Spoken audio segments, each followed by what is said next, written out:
He also said that every generation needs a revolution, Jimmy. The American dream is just that. Just a dream. War is a continuation of politics, only by other means.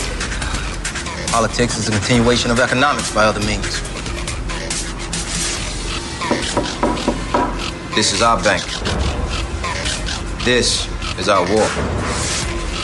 And this is our plan of attack. Banks have become an essential threat to our democracy. So consider this justice.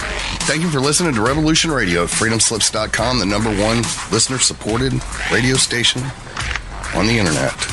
Please help support this station so this battle can continue forward.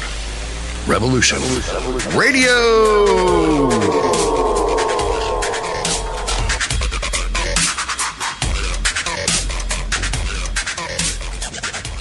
The opinions expressed on this radio station, its programs, and its website by the hosts, guests, and call-in listeners or chatters are solely the opinions of the original source who expressed them. They do not necessarily represent the opinions of Revolution Radio and freedomslips.com, its staff, or affiliates.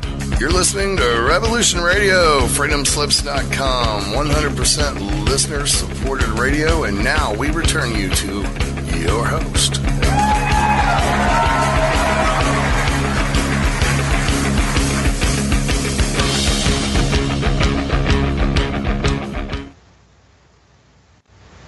Aloha, everyone, and welcome to Stargate to the Cosmos. And I am your host, Janet Kara Lessin, and I'm here with my co-hosts, Dr. Sasha Alex Lessin and Kevin Estrella. Our producer for today's show is Thomas Becker, and this is Revolution Radio. And our guest today is Betsey Lewis. And I'm going to read a little bit about what Betsey said in her newsletter and the description of her new book, called Deja-vu, because this topic is very important. Deja-vu, the past lives of famous people. So she writes, in his book, Many Lives, Many Masters, a group of highly evolved souls calling themselves the Masters first contacted Dr. Brian Weiss through his patient Catherine. They spoke of past lives. They said, we choose we choose when we will come into our physical state and when we will leave. We know we have accomplished what we were sent down here to accomplish. We know when the time is up. And you will accept your death, for you know that you can get nothing more out of this life. When you have time, when you've had time to rest and re-energize your soul, you are allowed to choose your re-entry back into the physical state.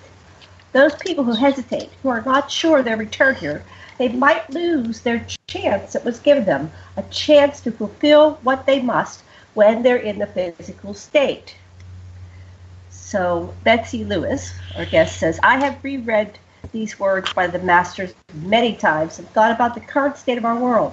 The vibrational energy of our planet is growing lower and lower, and if we continue to destroy our fragile planet by destroying forests, and our oxygen sources, polluting our water and oceans, and destroying plants and animals to near extinction, how will the new souls be able to survive and evolve spiritually in such a world? And consider this, if and when you reincarnate again, you will be one of those children. So she talks about, as reincarnated Atlanteans who lived here thousands of years ago, we had advanced technology, but we also had greed and materialism, just like we do today. And we have returned now to clear the karma of Atlantis. You see, there are other types of karma, countries, cities, and continents.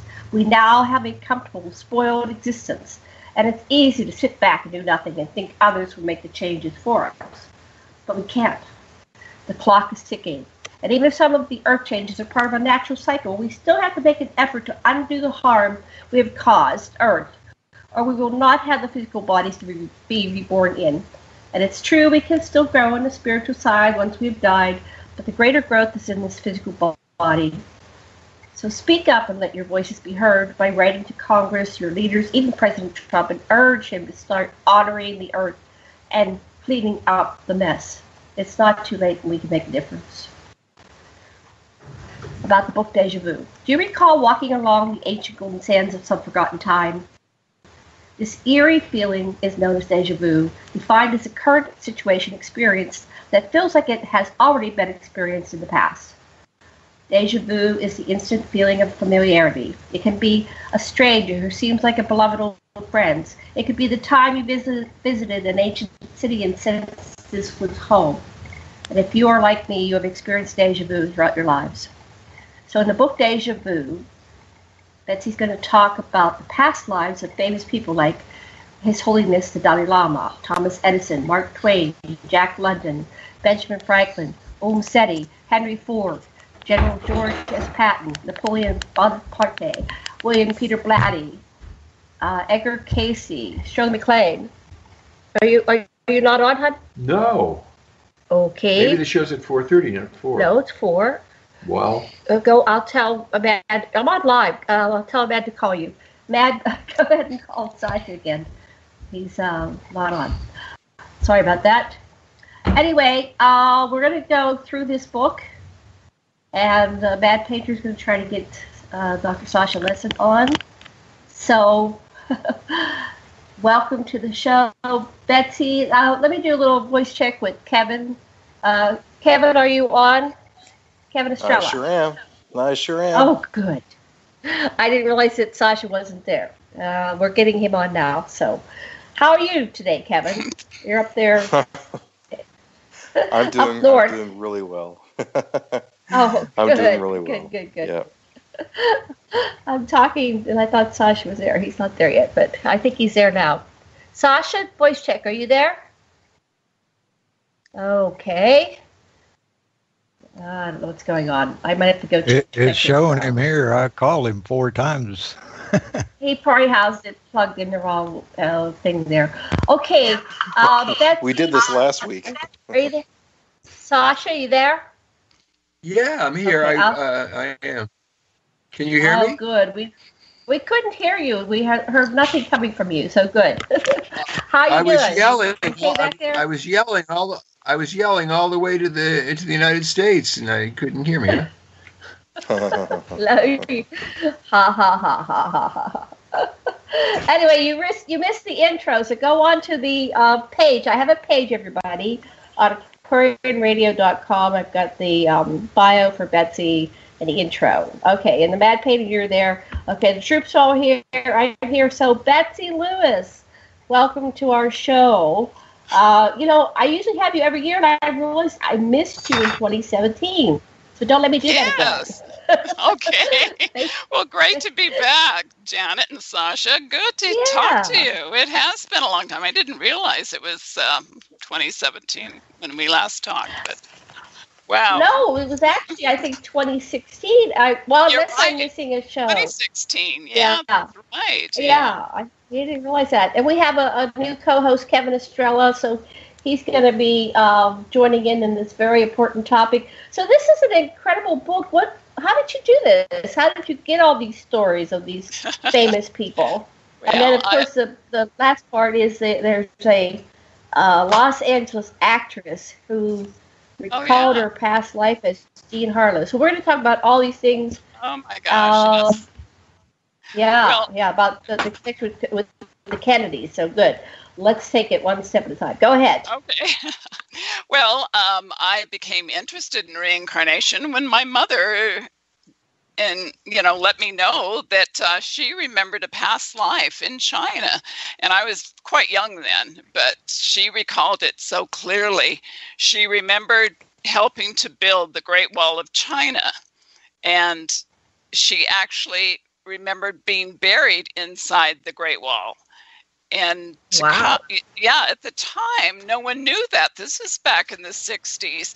And now it's been discovered that bodies were entombed in the Great Wall. So, that was pretty amazing. But I've remembered a couple of things, bits and pieces of different lives. And I've always been fascinated with many of the stories that I wrote about. I saw the movie Patton. You probably saw that with George C. Scott. and how he remembered being a warrior on the battlefield. I got chills when I watched that he was standing there and he knew that he had been a warrior, a Roman warrior. He believed that he had been, a prehistoric mammoth hunter. He believed that he had fought with the Persians. He had been a soldier for Alexander the Great, and he was a Roman legionnaire under Julius Caesar. He believed he was a knight, an English knight during the 100 Years' War, and he was with Napoleon. So, and I'm sure if we have another world war, he'll be back, because he said, he knew he came back for World War II. He knew he had a mission. So some of these stories are really incredible. Great stories, all of them. And of course, there was my story, which I investigated in 1981, of an actress. Her name was Jean also, and she believed that she was the reincarnation of Jean Harlow. Oh, and yes. And what was really interesting, and how, it's really interesting how I found her through another person. I was working at a talent agency at the time, and this friend of hers introduced me. She had a lot of weird things going on, a lot of paranormal things. The first time I met her at her house in Studio City, we went inside her house and she told me she had spirits there. And I thought, okay, sure. And as soon as we walked into her kitchen, the light went out. It turned off by itself. It was like one of these hard switches, in older homes, and it just switched off. And as soon as we walked out of the room, it switched back on. So I thought, ooh, this is pretty bizarre. But she began to tell me that she went to Brad Steiger, and I'm sure you've heard of Brad Steiger. Yes. He's well known in the paranormal world, and he regressed her. And what she revealed under hypnosis, and what she remembered too, that as Jean Harlow, she had been invited to Joseph P. Kennedy's house. That was the father of JFK and Bobby Kennedy. And it was a big party, I guess. She spent the night there. She woke up in the middle of the night to look for her fur coat she had left downstairs, and she walked downstairs. She could hear some men arguing. It was late at night, and there was a basement. She went downstairs, and it was pretty dark in there, and pretty soon someone grabbed her and pulled her into the room. And there she watched a very important leader, and I'm not going to say who it was, but she watched them actually assassinate this great leader, and someone in the world, very important. And he told her that that she would have to pay the price for watching it. And a lot of people don't know that Joseph P. Kennedy was actually involved with some big crime people, a lot of crime people. Sam Giancana was one of the people that he's involved in. So much of her story, even though it was so bizarre, and there's no way of proving this, but there's just a lot of things that started to fall into place. So there might be, and we know the Kennedys have been involved in a lot of things, and especially with blondes. I guess Joseph P. Kennedy was quite the womanizer. So there are elements of truth. So I think you'll enjoy reading that. All of you out there, it's really a fascinating story.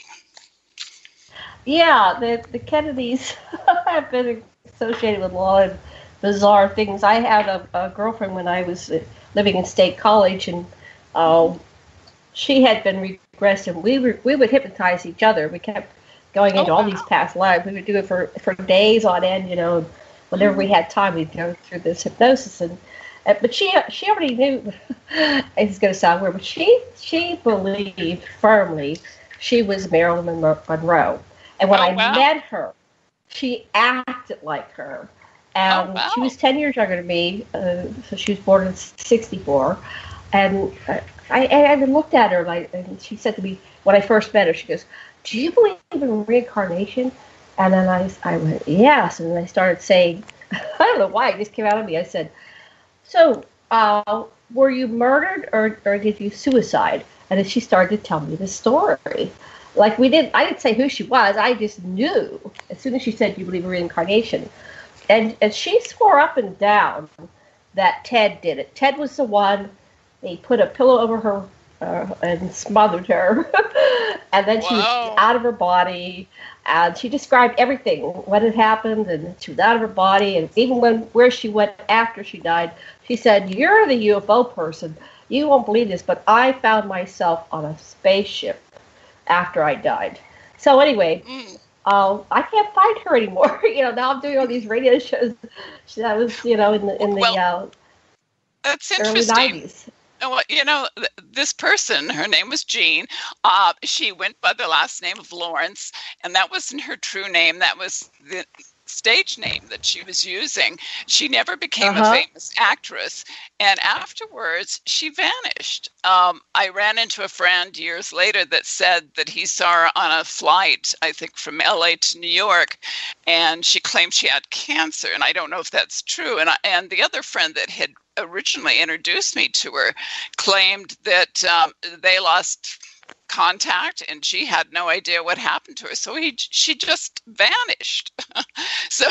But what's really interesting is I had set up a big interview with the National Enquirer.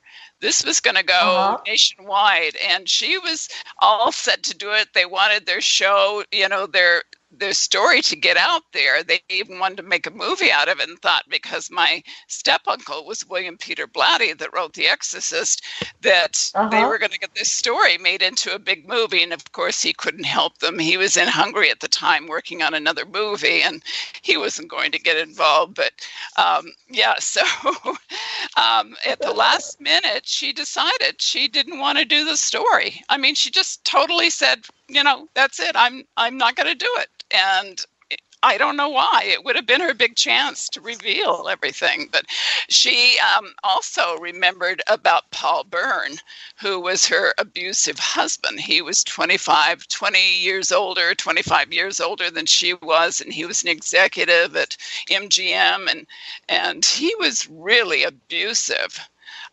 And so she described that under hypnosis. It's pretty detailed information. So, yeah, it's a great story. I don't know if it's believable, but I told this story, and people can judge for themselves. Yes. Well, that sounds exciting. So, so there's all these famous people. Like, were these famous people before? Or were they just unknown people? Anybody who's famous now, famous then? Well, how about Napoleon Bonaparte? He's quite famous. Yeah. But who was he before? Well, he believed that he had been many great important people through the years, and kind of like Patton, he believed that he had been warriors and famous people. I think he believed that he was, I'm trying to remember the person that he thought he was, but he also believed,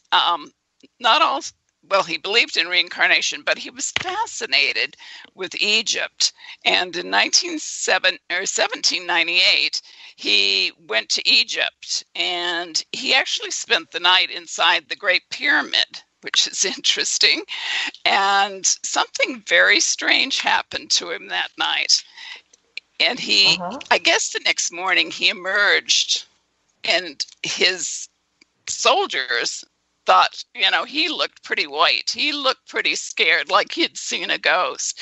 But I guess on his deathbed, what he said was that he told his best friend, who asked him what he saw in the Great Pyramid that night, he said, "If I told you, you wouldn't believe it."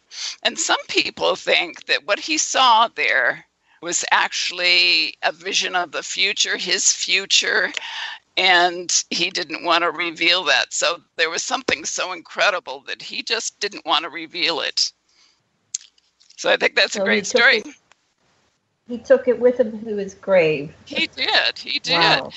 And what's really interesting, I had some friends three of them who went inside the Great Pyramid. They were somehow able to get in there one night and spent the night in there too.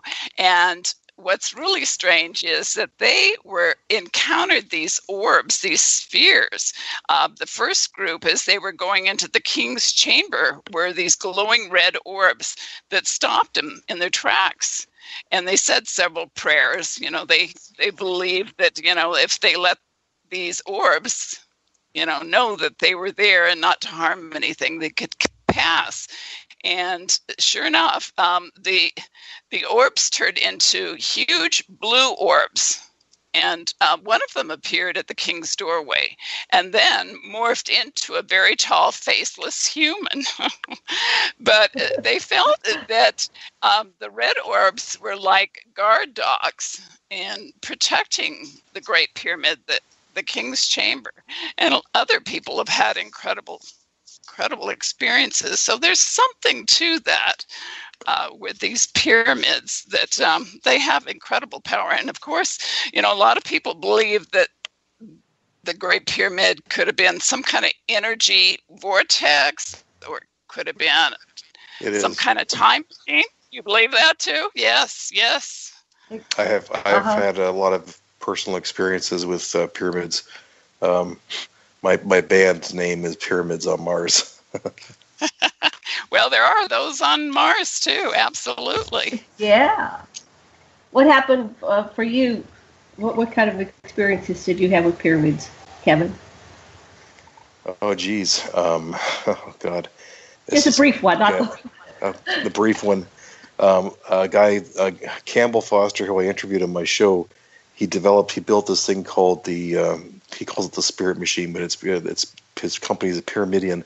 It's a pyramid. The base is a pyramid based on the sacred geometry of the Cheops pyramid, and then there's almost like this symbol, like a drum symbol on top of it, which spans the entire perimeter of the pyramid, and this thing plays this incredible music. The sound coming from it's amplifying the sacred geometry of the pyramid. Wow.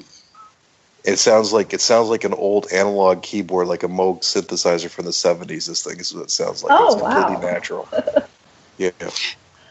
Do you remember when Zahi Hawass, during, I think it was like the 1980s, took a film crew in there? National Geographic was a part of it, and they had found this secret door, this chamber, and they thought they were gonna find something, and all they found was kind of another door that they couldn't get to. They had to send in a robot, but it was such a three-ring circus. It was just ludicrous. But those shows back in the 80s, they would sensationalize everything and build up, and what was Geraldo Rivera did some of those were right. tracking us down and all this hype. It was hilarious. I know. And they never found anything, right? But there are those chambers and doors that seem to go nowhere. So what were they used for? There's just so many theories about the Great Pyramid and how it was built. I still think there was some levitation involved. Yeah, Sasha might have some insights. Do you want to share anything about what you've learned about the pyramids? Well, what I know is what the Anunnaki told a guy named Enki told his scribe, and then Zechariah Sitchin, my teacher, translated it, and then other. So it comes down to the pyramid was multi-purposeful. There's stagnant water underneath it, and when they pumped on the water with a pump, which is a channel to the Nile, under pressure, they would do it, especially as the energy was coming up. The piezoelectric energy changes just before the sun comes up, about 4 a.m. And so you combine those two things, then right above it in the chambers, and some of our scientific colleagues actually did a test to see what was poured down these little portals, and basically hydrated potassium and hydrochloric acid were then combined over this pumping telluric energy that was coming up, and this caused a hydrogen explosion when the HCl and the potassium joined. And then all around there was 24 what they called it was precious stones, but what that means is computer basically amplifiers, and it was projected out the top of the pyramid where it was picked up in the monoliths. That's how the lights shine in Luxor, because the Egyptians had they had electricity, indeed. But way beyond all that, there were a lot of other things going on in the records, and basically there was weapons there. And when Ninurta and Inanna were chasing Marduk through this place, there was basically Anu calmed Inanna and said, "You better not catch him. He's got weapons. He'll kill you." But when Ninurta got control of it, he took off the Gug stone, which was on top, made of electrum, and he took whatever he could, and he broke everything else. And so that's all the story there. But of course, underneath the pyramid, there's a portal that goes down. It's one to the tunnels that connect with Shambhala, with the whole complex of Agartha, the underworld. And one of my friends, Grace, had an experience where she was possessed by a spirit in the Great Pyramid. Another, I think it was Joan Hangarden, died when she was in the pyramid and was revived. All kinds of incredible experiences have happened to people who, what Grace was able to do was she actually got to get into the sarcophagus, and that's where she had an incredible experience too. Anyway, it's because of my ethnicity, I'm reluctant to go to Egypt at all, even though Mr. Sisi is friendly to my people. Well, do any of you remember when Zahi was the head of the Department of Antiquities at the time, wanted to have a gold capstone put on the top of the Great Pyramid? And I guess there was such an uproar about it that it never happened. But, according to Casey, that there was a gold capstone on the Great Pyramid. Yeah. Edgar Casey said that under his trance sleep type state, and that it had incredible power when it had the, that's a pyramidion. That's the, it was also chosen. Wait, one at a time. Okay,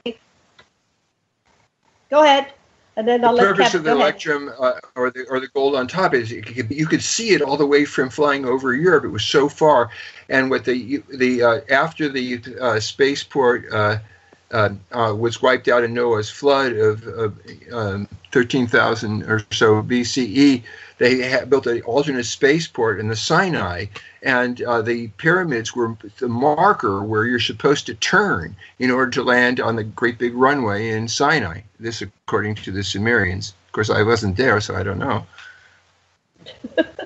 Kevin, go ahead. What you want to say? Well, maybe you were, Sasha. You might have been there in another lifetime. How do you know? What I mean is, I'm aware of avoiding Egypt since Israel, France, and Britain took the canal back, and Ike made them give it back to the Egyptians. I haven't felt safe going there. Kevin, you wanted to say something. Go ahead. I was just saying, the capstone of the pyramid is called the pyramidion. That's the top part. And the other thing that was about my experience with the pyramidion, this instrument that I played, and this is very important. I was playing along with it with my guitar, but then because the energy was so powerful with this instrument, that I decided to control it telepathically. And I did. I changed the sound I actually was able to change the frequency from a fifth to a third into higher intervals and bring the volume up and down telepathically of this pyramid. Wow. And the significance of this, as I said, this is all synchronicities. I finally realized I was actually playing a pyramid. My band is Pyramids on Mars. I've worn a pyramid since I was a teenager. Great name. And the day Campbell didn't even know that you could play this instrument telepathically. I was the very first person to do it. And the more significance of this, guess what day it was? It was my birthday. Your birthday. And it was like I was born for this. Born for this, yeah.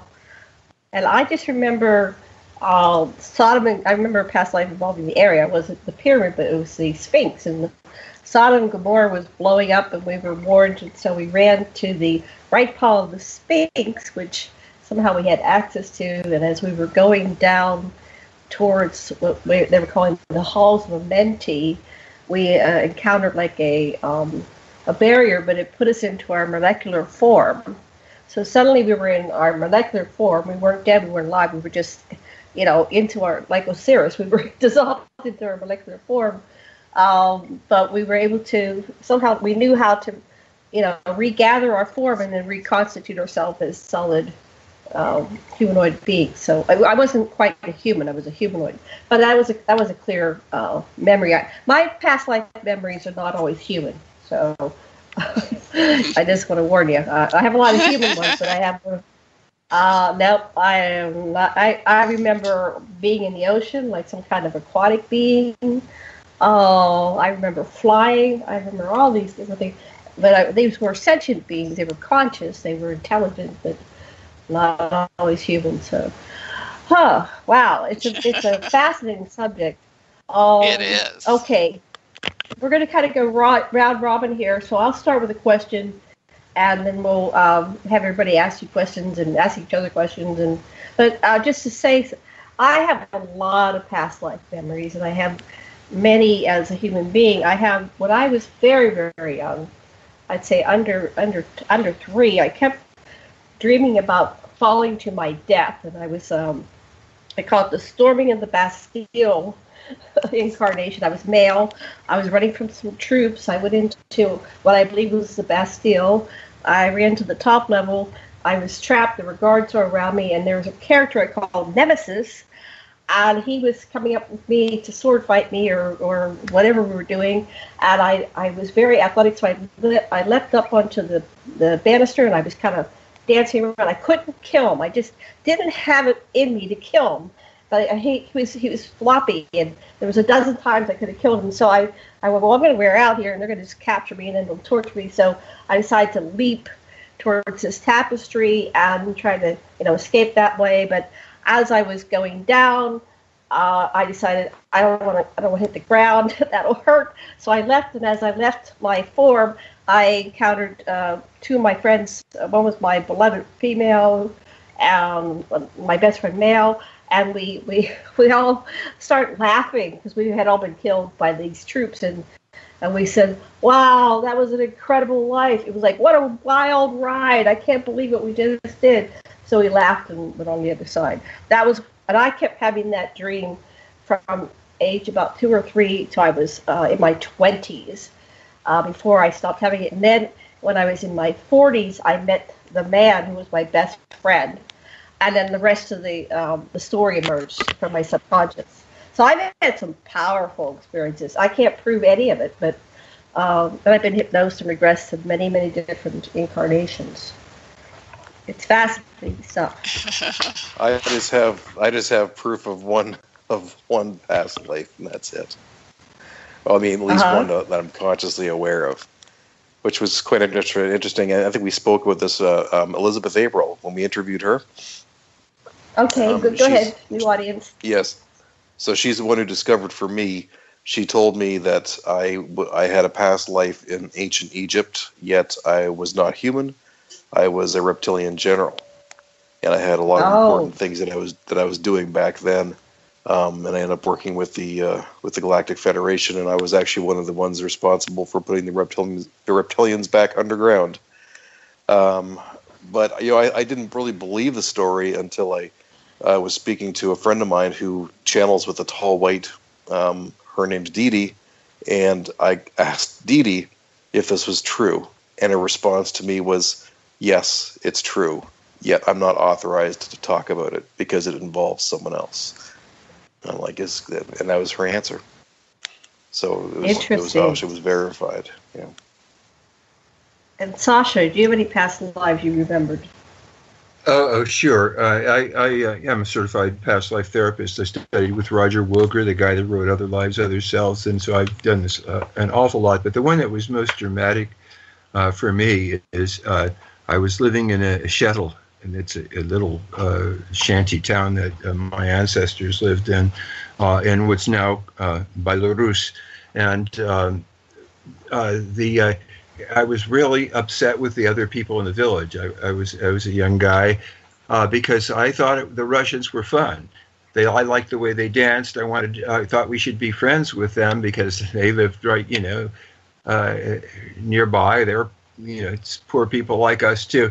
And nobody would listen to me. And so pretty soon, it's time for the pogrom, and here comes the goddamn Cossacks.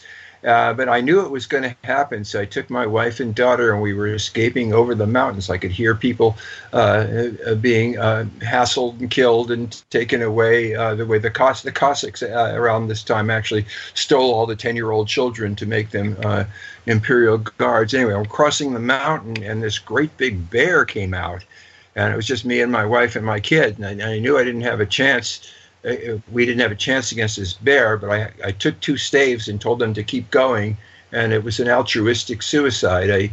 I died in that life. The bear killed me, but I was able in spirit to see that my wife and daughter were taken in, and so forth. And that was the one that really seemed dramatic, and I had a lot of feelings for it. I've done this so much, but most of my lives are mundane and ordinary people, because that's who I am now. I'm a very ordinary person. You're nothing but ordinary, honey, but yeah, go ahead. What about you, Betsey? Any of your past lives stand out? Well, I remember that I knew Mark Twain somehow, and I think I was a friend or maybe a family member. I know that anytime that I've ever read anything about him, I get very emotional, but I knew certain things about him. I knew that he was fascinated with science, and he was really into time machines and time jumping, and his book about Number 44, The Mysterious Stranger, it might have been about time travel. It's kind of, it's kind of an obscure type of book. Not too many people know about it, but I feel that I knew him. I remember a past life in Egypt. I remember catacombs, crawling through catacombs, and I remember seeing some of the huge statues, so I know I was there. I remember a past life as a pioneer going across the country and being attacked by Indians. I was actually a Native American in another lifetime, so I remember those. And I think that's pretty much it. That's all I remember, just bits and pieces.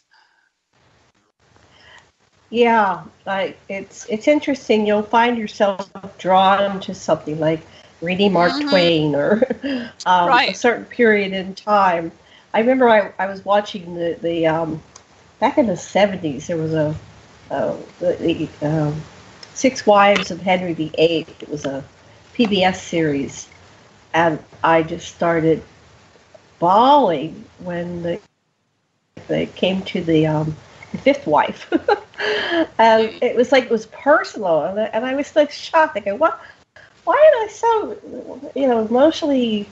So anyway, then years went by, and I was in a meditation class, and we met once a week, and we did like a 3-hour meditation, and then part of the practice was every day at the same time you have to meditate for 15 minutes. And I did this whole practice, and when I was just shocked one night. I remembered like 6, 7 past lives, and one of them was this 5th wife of Henry VIII, and I can't prove anything, but it's like I was there. I was getting my head chopped off. It was so real. Wow. I knew what it was like having sex with Henry, and it wasn't going to work.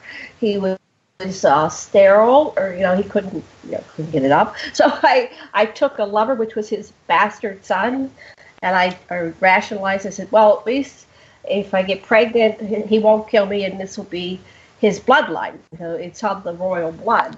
So I all this detail, and I woke up and I was like, oh my God, is that true? Oh, anyway, so that's pretty amazing. Something I've pondered all my life. Yeah. But you don't want to be somebody famous because people go, "Oh, you're just making it up." But it's like maybe some people are famous, like the woman you interviewed in L.A. So go ahead, Sasha. Yeah.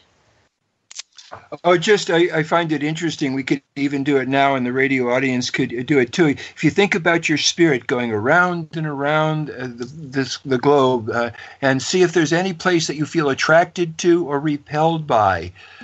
And if there is such a place, that you choose one of them, and you can even start by seeing feet, and then the rest of the body, and then imagining you're in it, and something's about to happen.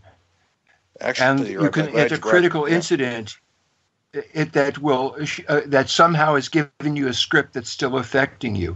I won't tell you what all happens, but take that little script and just see if you have some flash with it anyhow. I'm glad you brought that up. That's a really good point, because I've always felt like Egypt feels home to me. Like that feels like home. It's hard to explain. But the whole thing you described about just seeing your feet, Mark Sorensen took me on a past life regression to my planet of origin. And that was actually the first thing he described as like looking at your feet, right? And when I was in this state, I didn't have feet. I was this ethereal energy body. I didn't even have feet. I just had like orange, like energy. And I was on a blue crystal planet. Yeah, I was on a blue crystal planet. It was a planet that was like nothing but crystal. And the sun, the way the sun was, it was like I was pretty much always sunset. And I just remember hearing this energy, like these crystals were speaking. The whole place was like covered in blue crystals with white and tops to them and stuff. And the energy there was incredible. Wow. So, Betsey, what else should we know about your book, Deja-vu? What are some of the critical things that our listeners should know about your book?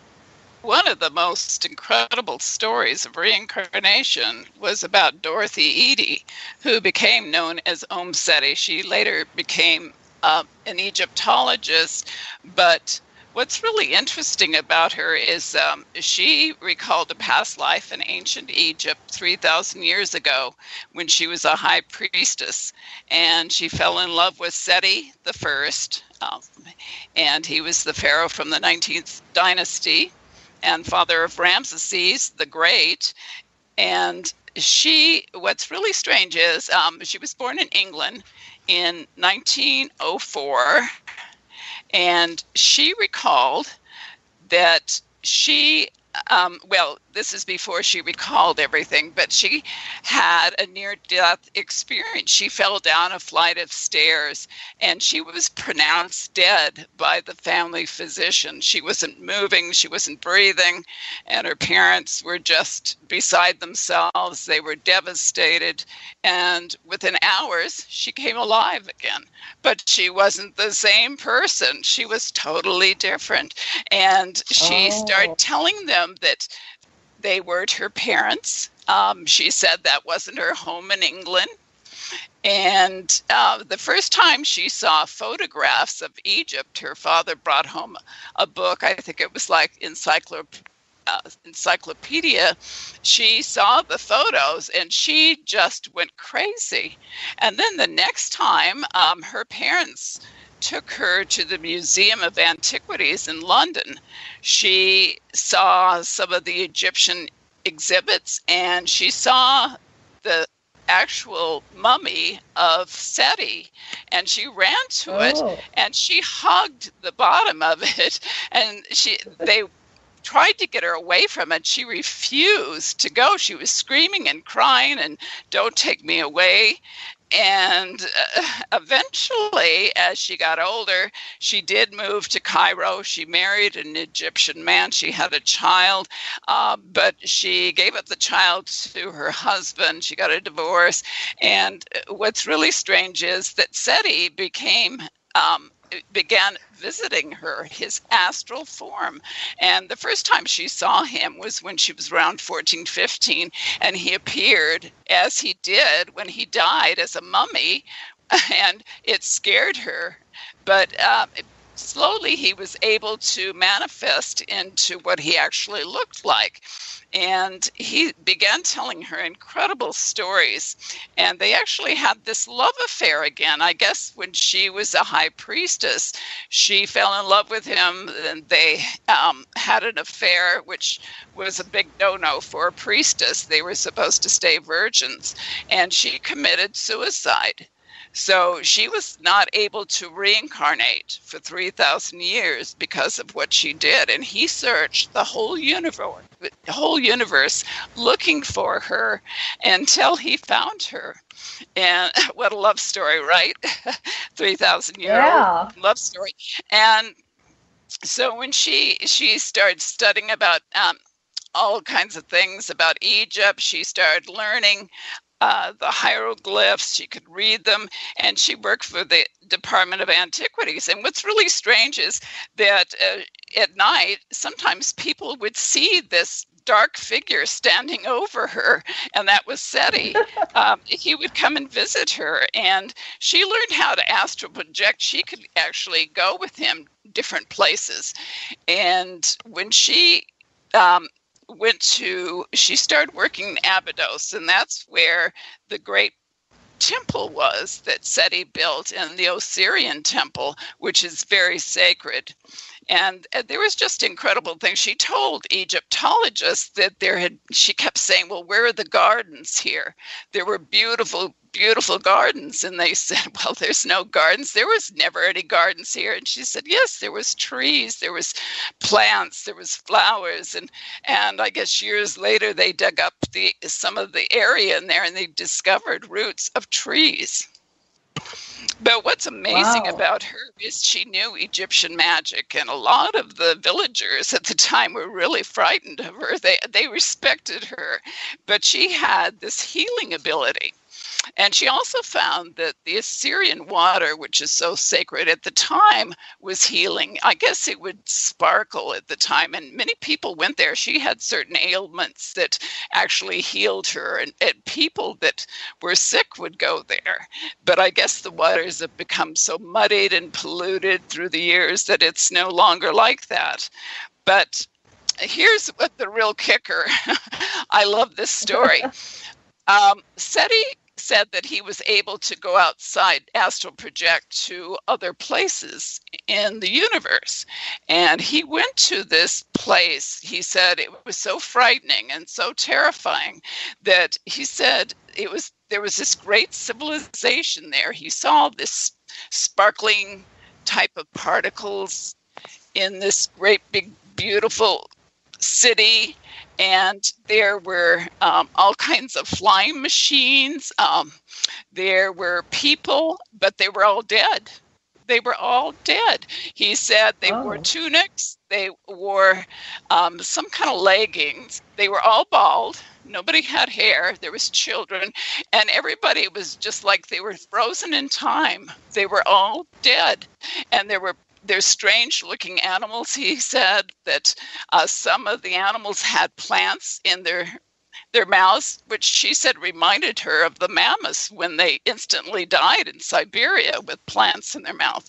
And when he returned, the council told him, and the council sounds like they are highly evolved beings, they told him never to go outside the earth, that humans are supposed to stay on earth, that those are evil worlds, and never to visit there again. So I thought that was really interesting. Are we not supposed to go to other worlds? Are we quarantined here? I think we are. And you know what? Another thing that I thought was he was describing Mars, because I know that a great civilization lived on Mars. And who knows? That might have been the Martians. Right. Well, the Anunnaki has a story of civilizations on Mars. Do you want to tell our listeners a little bit about what you know, Dr. Lessin, about Mars? And then Kevin. Okay, yeah. When the Lyrans. What do you know? Okay, so when the Lyrans were attacked by the Dracos, and they spread various places. They came to two places in the Solaris system, to Maldek, which was a big planet between Mars and Jupiter, and to Mars itself, which was like Earth was before we spoiled it. And the Dracos, in the meantime, pursuing him because they had plans for this solar system. They got a hollowed-out comet, which was really an asteroid inside. So it entered the system, and it was coming right at Maldek. And the Maldekans asked, who were Lyrans like the Martians, said, "Can we go in? Can we take shelter with you on Mars? So this thing is coming after us." And they had been quarreling, but the Martians said, "Well, you're humans too. We understand about the Dracos. You can come be with us in our shelter." And so the Death Star, Death Comet, went past Maldek, and they blew it up with their weapons, and it became the Kuiper belt of asteroids, and proceeded on to Mars. And when it got to Mars, it sucked off the surface water, most of it, and most of the surface air, but the Maldekans and the Martians were okay. And later on, this Death Planet went past Earth and sucked off the water. Earth was completely water covered. Then it sucked enough so that two planets, Lemuria and Atlantis, rose. And then this Death Planet became Venus. The Dracos came out, built 7 cities. They made a stationary moon from which they were to invade Earth. They brought their beef with them. That was the dinos, the dinosaurs. And they settled Lemuria. But anyway, I'm going way beyond what your question was. So there was definitely a series of civilizations on Mars. The ex-king of Nibiru, Olalu, after he bit off his rival's manhood, was exiled to die on Mars. And so they built the Cydonia statue facing Earth with his helmet, his eagle helmet pulled back. And they had a whole big base there of transshipping the gold from Earth through Mars on up to Nibiru. And, obviously there was thermonuclear exchanges. And right unto modern days, there's reports from people we've interviewed of huge structures all over Mars. There's all kinds of different extraterrestrials and corporate personnel and slaves and Germans, Nazis, and all kinds of things happening on Mars. It's a big place. And we're coming up on our break. Kevin, real quick, what do you know about Mars? Because you're calling your group Pyramids on Mars. Yeah, well, I study, a lot of, like the Cydonia region quite a bit, but the one thing that I learned most about recently is in regards to, I forget the name of the guy, this scientist who's actually come out now, and about these 2 nuclear explosions that have been, verified on Mars. This signature, there's some kind of signature marker of I forget what isotope it is, but basically it's a Mars signature that they have found. They found these, and they found them on Earth as well. It's but this guy Tephra. is that what it is? Yeah, where there's been a nuclear exchange, the rocks are crystallized and turn into this stuff like the Sinai and Hiroshima and Nagasaki were covered with these things. Yeah, and there was some kind of nuclear isotope. I can't remember which one it is, but it's an isotope that's been discovered on Mars, and it's a signature for Mars of this, that there was these nuclear explosions that took place, and there's been at least 2 that were massive that pretty much destroyed both the planet. I forget the name of the guy who actually came out who's released this information, but it was actually the Ministry of Defense that actually authorized him to go public with this information, which is what I find even more fascinating. It's like they're just disclosing. It's like releasing information in the public. So, Betsey, you've written a number of books, and we're going on our break in about 2 minutes. But what else would you like to say about this book, and then what other books would you like to cover during the second half of the show? Oh, well, okay. There's just a lot of great stories in there. including, like I said, Ruth Montgomery. I talk about walk-ins, and perhaps Seti was a walk-in. She had a near-death experience, and a lot of people don't know what walk-ins are, but it's not possession. It's kind of spirits are exchanging souls, like a soul on the other side wants to inhabit a physical body, and it's really a mutual agreement on a subconscious level to allow another soul to enter their body and finish their mission on life. And I knew someone that claimed that they were a walk-in, and they said that after a near-death experience, she felt that her parents weren't her parents, and there was just a lot of strange things. She didn't want to be around her friends anymore. She totally changed. I've heard of that before, and I read the books by Ruth Montgomery back in the 80s.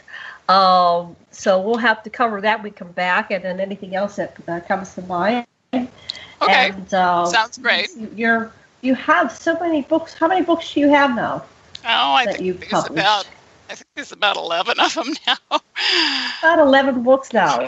Yeah, I think I met you when you only had 3 or 4. You've been very busy. That's right. Yeah. It has been crazy.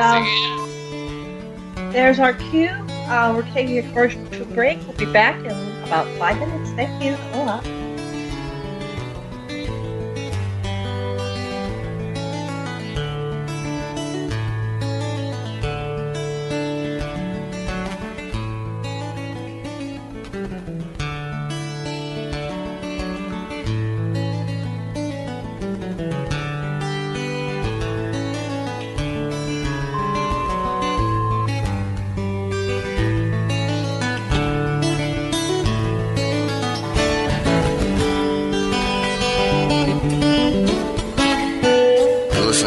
Radio at freedomslips.com, and we'll be right back after this message.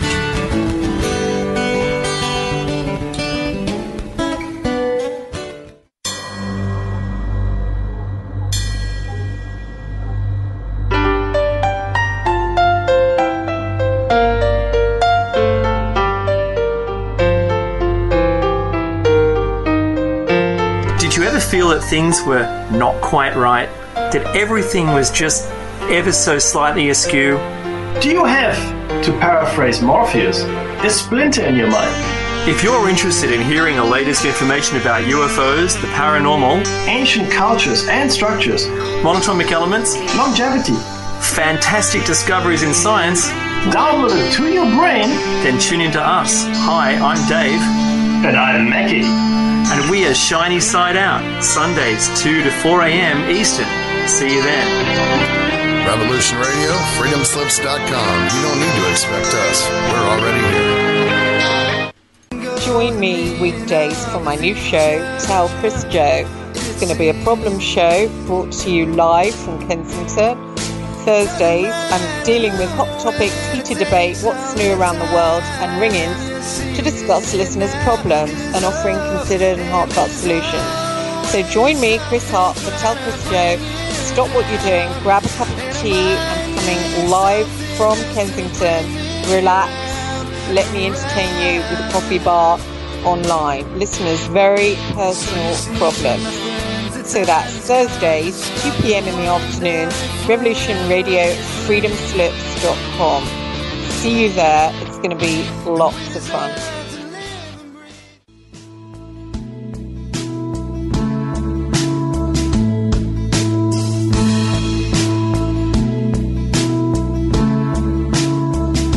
Is your data safe? Do you have the necessary information to assist you in confidently living through just about any survival situation? Is survival and gardening, off-grid living, medical knowledge, or even natural or man-made EMPs on your list of personal concerns? Do you have your documents and your personal information in a safe place in your hands where you know where it is? Well, check out our preloaded EMP-proof thumb drive.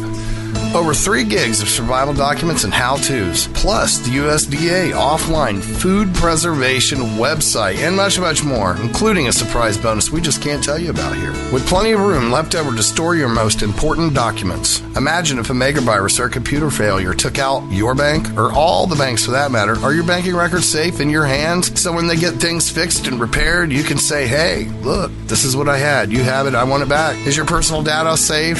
Family records, addresses, phone numbers? Well, squeeze on over to freedomslips.com. Yes, that's www.freedomslips.com. Click the banner on the homepage for the EMP-proof bullet drive to get the full scoop of everything that we offer. So, folks, keep your data safe for your peace of mind. Revolution Radio, freedomslips.com. You don't need to expect us. We're already here.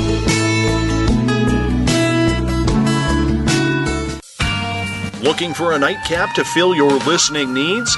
Come join us on Spaced Out Radio with me, Dave Scott, right here on Revolution Radio. Monday through Friday for 3 hours a night, starting at 9 p.m. Pacific, midnight Eastern, we will take you down the supernatural path. From ET contact to the paranormal and all of the spiritual, cryptid, and conspiracy stories in between. You can find us right here on Revolution Radio, at spacedoutradio.com, on Twitter at Spaced Out Radio, and on Facebook at Spaced Out Radio Show. Spaced Out Radio. It's a night of talk and interaction. Are you experienced? Let us play with all our toys and let us think that we're... The opinions expressed on this radio station, its programs, and its website by the hosts, guests, and call-in listeners or chatters are solely the opinions of the original source who expressed them. They do not necessarily represent the opinions of Revolution Radio and freedomslips.com, its staff, or affiliates. You're listening to Revolution Radio, freedomslips.com, 100% listener-supported radio, and now we return you to your host.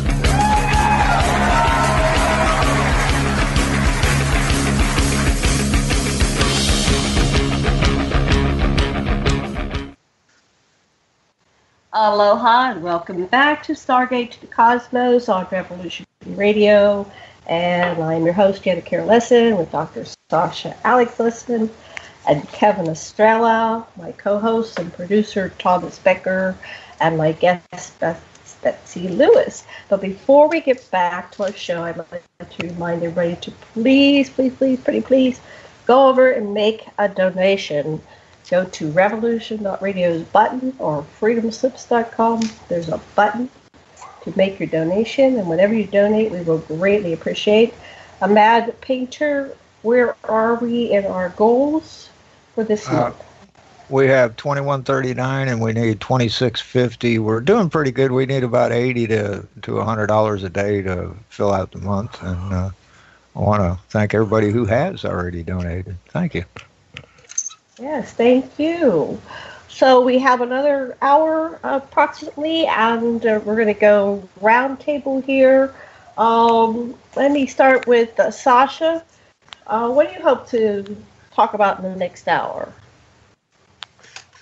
I want to hear about the rest of Betsy's rest of your books, Betsey. Okay. Well, I don't know if we can cover all of them here. But, can't. Well, let me just ask Kevin real quick, and then we'll choose something. So, Kevin, what would you like to? What direction would you like to go in? Did you get to see the post with her books, or you aren't near your computer? I saw briefly before the show. I'd like to hear the same thing, actually. Okay, great. So, Betsey, the ball's in your court. What do you feel is incomplete about the deja-vu book, and then where do you want to go next? And we'll I'll just wrap up the deja-vu book. And there's a story about my step-uncle, William Peter Blatty, that wrote The Exorcist, and how he believed in reincarnation and all the supernatural things that happened to him during the filming of The Exorcist. When his mother died, things started happening. Phones were lifting off the cradle. And there were experiments with reel-to-reel tapes. That's electronic voice phenomenon. And when his son died, suddenly, He was only 19 years old at the time. Strange things started happening in his Washington, D.C. house. The lights started flickering off and on, and there was just other weird things. So there's that in there. I answer a lot of questions from my spirit guides about reincarnation, about death, about suicide. So I think there's just some incredible things. Also, a very famous psychic also talks about these different things and what it's like on the afterlife, the other side. He was actually John Wayne's psychic for many years before he passed away. Yeah, so that's pretty interesting. And if you want to talk about... Did he contact John Wayne? Beg your pardon? Has he contacted John Wayne? Has he contacted John Wayne? Well, no, he Has passed John Wayne away. contacted him? No, actually, he passed away many, many years ago. Armand Marcotte. But no, he passed away many years ago. But he was quite famous for a while in Los Angeles. So he gives a lot of different information about the other side. And I also included Seth material, which a lot of people don't know was actually channeled by Jane Roberts, and some of the most incredible information you'll ever read about the reality of nature. Yeah, I had a gentleman from upstate New York that studied with Jane Roberts, went to her weekly group all through, I guess it was the 60s and 70s or something, or however often. And so he came on, and it blew my mind. When I was reading the Seth stuff back in the 70s or 80s when I finally got a hold of the book, I couldn't get past the coughing. They literally translated it, and Jane coughed, and I went, oh, come on. I know, yeah. You have to read the book. So, I know, I couldn't get past the coughing. It was making me want to cough. Anyway, it was weird. Okay, so... I guess I didn't talk to you. The last time that I talked to you, did I talk about my book, Ancient Serpent Gods, and my theory about... I don't know if we ever... what year was that published? That was published, let's see, I was on Coast to Coast this last April about it. And it was... Yeah. What would you like to share about that? Well, it's really interesting because George Norrie never reads people's books. He gets questions like you guys. And what he said on air just blew me away. He said Ancient Serpent Gods is based on one of the most amazing, astounding theories I've ever heard. Now, and that just blew me away. I was really honored that he said that about the book because it is quite different. There's no other theory out there about what I believe are the reptilian aliens and where they came from. Well, tell us about that. Who are in your theory? Who are the reptilian aliens, and where do they come from?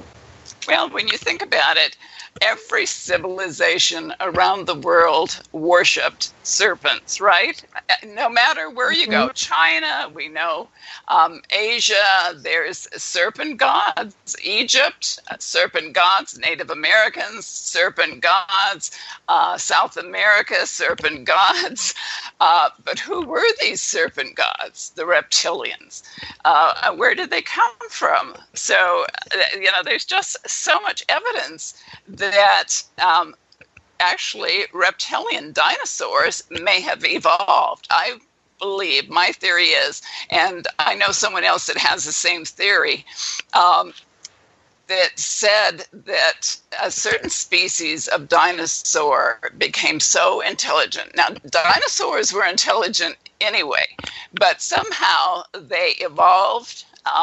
They became more intelligent than we had. They had close to 300 million years to evolve compared to what humans had. We only supposedly had 200,000 years to evolve, which I don't believe. I think that's totally erroneous. Right.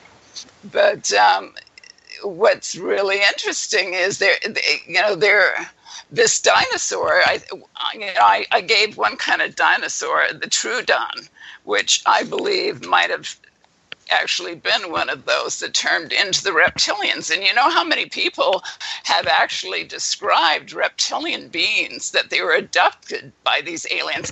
And why did these aliens always go into the water, or they emerge from the water? Why are they right here? We've heard stories of people vanishing around Dulce, New Mexico, and the reptilians that live down below there. There's just so many compelling things about it. So I think they do exist. And I give so many different examples of people that have talked about it, and what they have found about, scientists have found about the dinosaurs that existed back then. They weren't slow moving like we believe, that they were cold blooded. Some were warm blooded.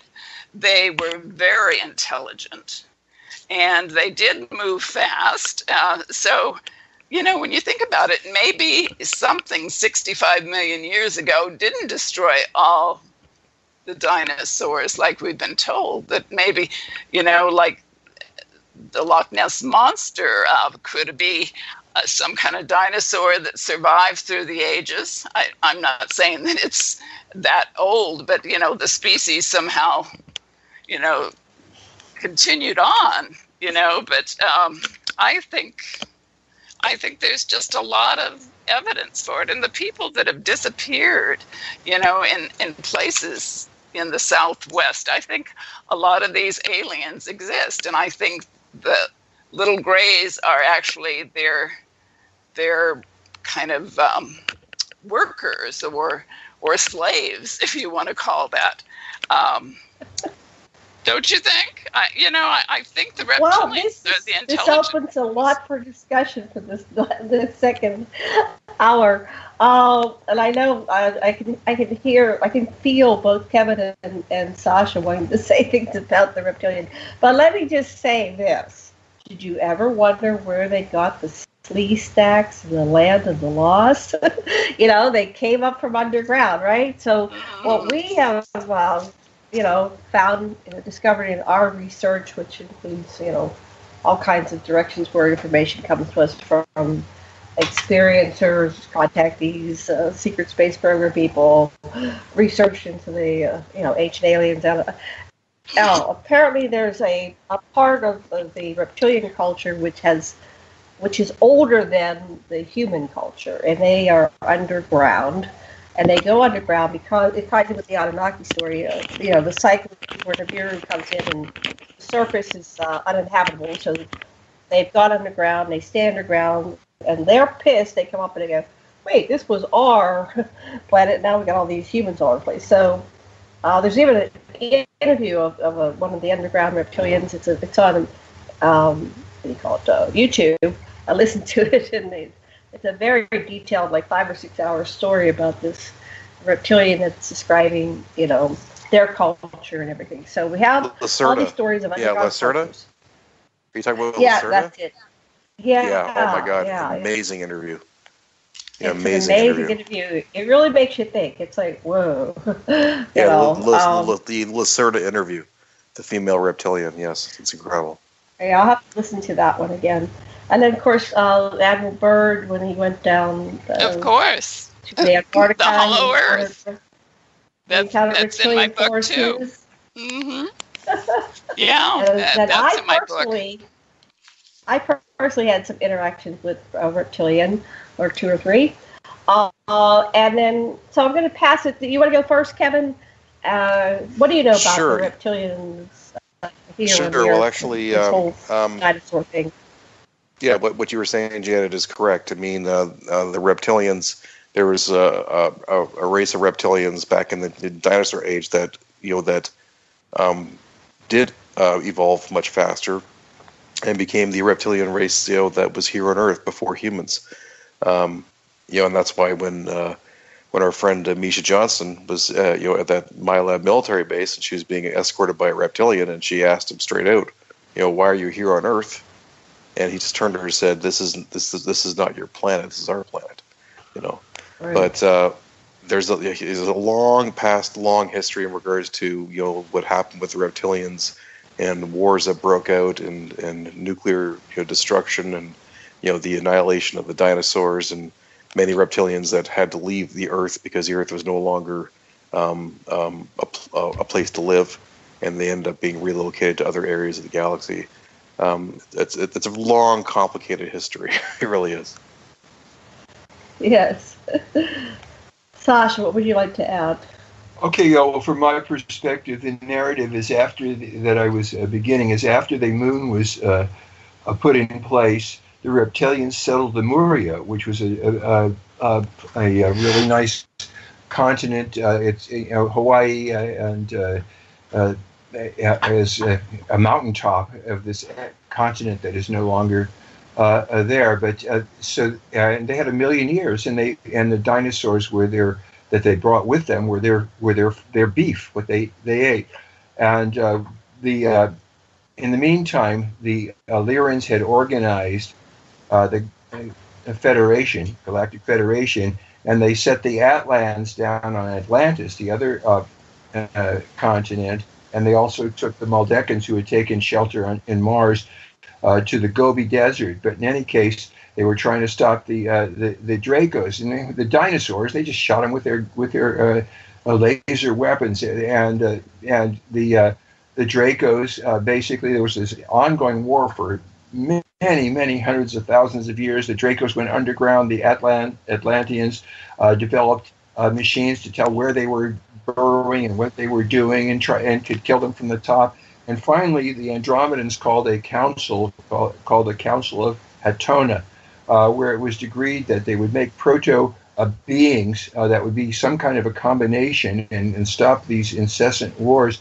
And so that 12 humanoid groups and 1 reptilian group contributed, and the reptilians contributed the brainstem genetics. Each in their own area tried to develop their proto being to be perfected, and so forth. And it goes on and on like this, but eventually the Atlanteans even sunk themselves. And what we find, from my perspective, is that macroevolution is not really the case on planet Earth. Most of the beings here came here, or they were seeded here on purpose or made genetically.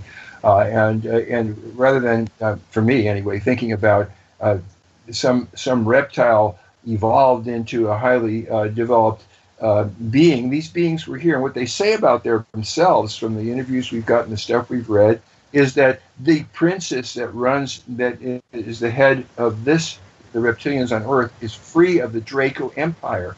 And many of the Dracos who live in Agartha and have one of them assisted Onizuka and Richards in the Dulce rescue and so forth. So that happened. And my Navajo friends actually tell me that when they first settled their area where they are now, there was a snake that kept eating people, and they made a deal with the snake that they would give the firstborn of this particular clan each generation to the snake if it would just stay at its place and not come up and keep eating people.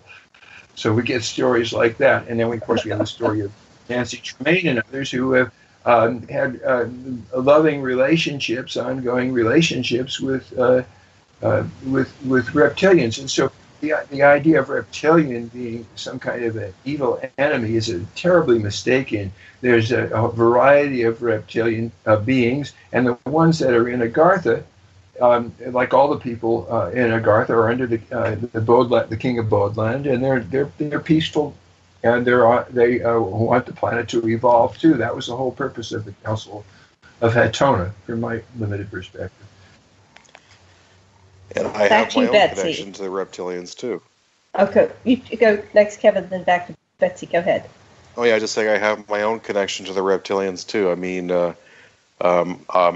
from all the pieces I've been putting together, learning about my past history in ancient Egypt, but also the fact that Nancy Tremaine and I have this crazy symbiotic quantum consciousness entanglement that's going on.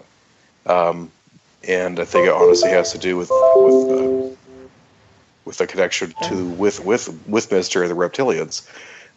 She and I have these crazy synchronicities that happen, but there's even more things that have happened, and even recently, because I went to the Ozark UFO conference last weekend, to see Nancy Tremaine's presentation, and it was the most incredible. Oh my God, this thing is going to go. She's going to get a movie deal out of it. It was a standing ovation to a 1.5 hour presentation. You could hear a pin drop. No one made a sound the entire time of the presentation, and everybody was in tears the entire presentation. It was the most emotional presentation I ever saw in my life. It was incredible. Oh. But what she and I discovered, because she had me as her guest for the dinner, and she's looking at me and she says, "Kevin, you have the same color eyes as I do. Your eyes are green." I'm like, yeah, actually, it's funny you mentioned that, Nancy, because my eyes have always been hazel, but around the UFO conference last year that you and I attended, my eyes turned green. She said, "Funny. Mine did too at that time." Well, what color eyes were hers? Hers were like kind of hazel blue. Her eyes turned green too last year at the same time as mine did. And I'm still trying to figure this out. That would be interesting research. My mother had green eyes, and the last time I saw her before she died, her eyes had turned bright blue, and I have blue eyes. So, and then we couldn't figure out why did they suddenly turn bright blue when they had been green. She was 76 years old. 76 years she had green eyes. So there's something that makes that change, but I don't know if anybody's ever researched it. I'll have to look that up. But yeah, maybe some kind of who knows? Who knows what may make that happen? Interesting. So I want to add, if you're finished, are you finished, Kevin? So you. Oh yeah, that was with the reptilians. My other connection to the reptilian is the fact that I became a telepathic translator for Alpha Draconia at the Alien Cosmic Expo in Toronto last year, and I actually felt his physical presence inside me. I grew wings. My shoulder blades went out crazy, and my voice dropped. They said, "Kevin, that wasn't you speaking. That was somebody else." I channeled this 13-foot, 16-foot Alpha Draconian with wings. Yeah, and then I had an experience where I was on Johnston Atoll, which is a military base. It's supposed to be quote-unquote closed, and it's still active. But I was there when it was active in 97. It was December of 96. They took me to the underground facility, and there was this huge gathering of over 1,000 humanoid beings, and they directed me down to the inner cavern, and there was a giant dragon, huge, full-on size of a. It was just the biggest one, in Lord of the Rings, that Frodo had to encounter that size dragon. It was whoa, but she was very gentle. And she projected herself down to my size, or she remained in her size. She sent her consciousness down into an avatar, which she created with her mind, to stand before me, so we could have a conversation because we're equals. It's not a size thing. So we step on an ant. At some level, it's it's real easy to think of things that are real small in comparison to you, but they're less than. But consciousness is consciousness, and it doesn't matter what size.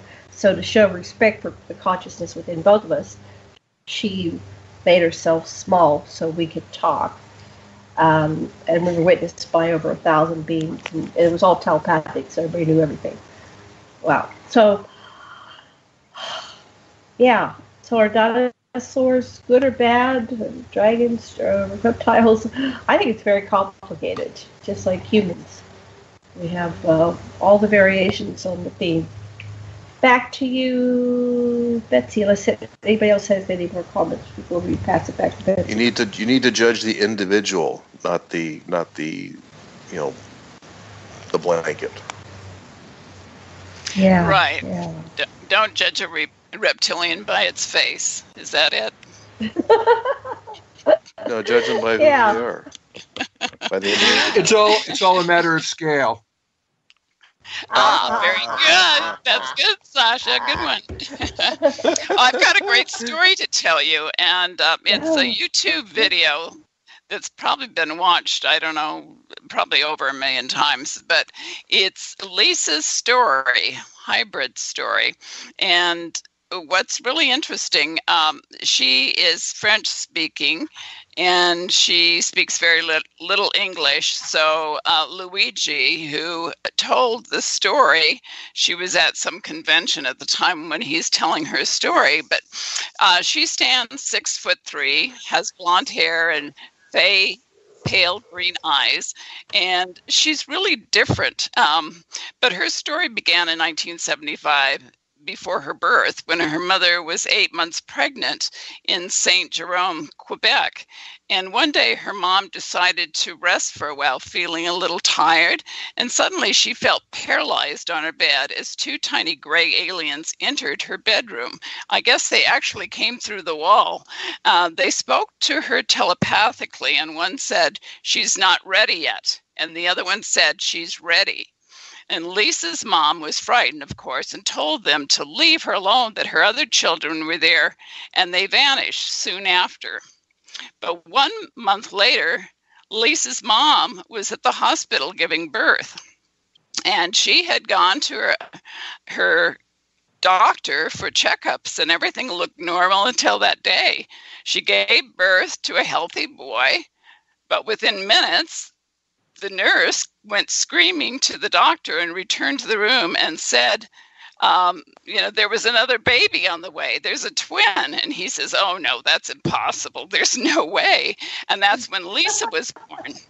So the doctor was stunned, of course. He couldn't believe it, that there was another one. But many years later, when Lisa was a teenager, her mom was visited by a tall, human-looking alien. And the alien had red hair and wore a type white suit with a doctor's type of coat on top. And what caught my attention about this story was the insignia on the coat. It was a coiled snake. Isn't that interesting? But it goes on. Yeah. She was taken to a room where she was asked she asked the alien what his name was, and he said John. And she thought he meant like Jock or something, but no, he said John. And the room felt like a pharmacy with all these vials there. And the alien said they had all the medicine in the whole universe that could cure humanity, but we're not going to give it to you because you are not supposed to be sick, is what he told her. And then years later, Lisa had experienced these recurring really weird dreams. One vision, she became a lizard and felt the ground beneath her feet. And although she has a pretty much normal life, she's very intuitive. And this Luigi actually conducts alien abductee experiencer meetings in northern Quebec. And one of his meetings, Lisa was there, and she met Sarah for the first time, who is from the UK. And although they had never met before, somehow they sensed an instant recognition, as if they'd been long lost friends. And after meeting Lisa, Lisa was given a crystal by a friend, and Sarah took the crystal and said, "Please ask Lisa if her blood type is O negative." And Lisa answered in French, "I am O negative." And Sarah said she knew that, and she said, "So am I."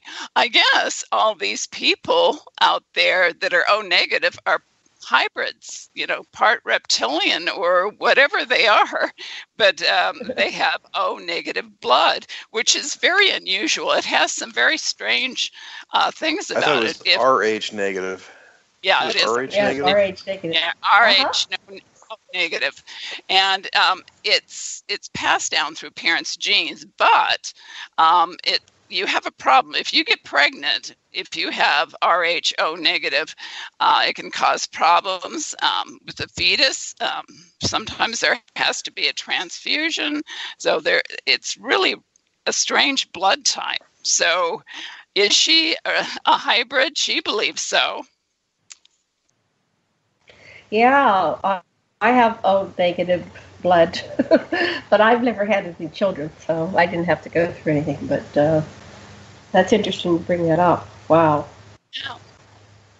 So if you have Rho negative blood, you might be reptilian or part reptilian or alien, even if it's not the reptilians who are there. That's kind of funny that the Greys were involved and human looking. You know, a lot of people have described these Nordic types or redheads, but that's very strange. And why did he have a coiled snake on his? Yeah, that's kind of strange, isn't it? Like he was, well, maybe he was a doctor, you know. Kind of interesting, huh? Was he a human? I don't know, so, yeah, well, I'm okay with being part reptilian. I don't care. I like who I am. From my perspective, we're all partly reptilian. Our brainstem is one that has all the characteristics, and actually the Council of Etona said that the brainstem would be the reptilian part of us, the proto-human. And what this means is that we are able to fight to the death or run away. We don't have the empathy that the Greys have, for example, the group mind. We have this. We're quite different, and so that's a part of the hybridization program, is to bring us some kind of a universal empathy, like Jesus was trying to teach. You're supposed to love everybody, don't you understand? You got to feel everybody, and it's like the reptilian part is what allows us to. It's overdone. You need to center yourself between your survival self and your higher and spiritual self, and you don't have to be one or the other. And that was the purpose of making humans. But we are so unique. The whole, all the other species are very, very interested in us because we are such a diverse hybrid, and we have this metagene. Some of us do. Janet probably does, and you probably do, Betsey, you, Kevin. I don't. But anyway, that you have some special abilities to manifest by your thoughts. Yeah, I definitely do. Well, for what I understand, the metagene is just the ability to manifest. So I've always said I'm a manifestor. I had a guest on. Were you on that show, Kevin? We had Penny Bradley. Anyway, I've done shows with Penny Bradley, and she's part of the secret space program. But she says that the metagene, part of the reasons why some of the extraterrestrials want to keep us repressed is because the metagene allows people who have figured out how to use it, how to instantly create. So there's a delay. Most humans can imagine something, image it, and then they bring it down into physicality through things like writing about it or drawing it, and then maybe doing a model. But Tesla had the metagene, and he could think of something and immediately go, and it was perfect every time.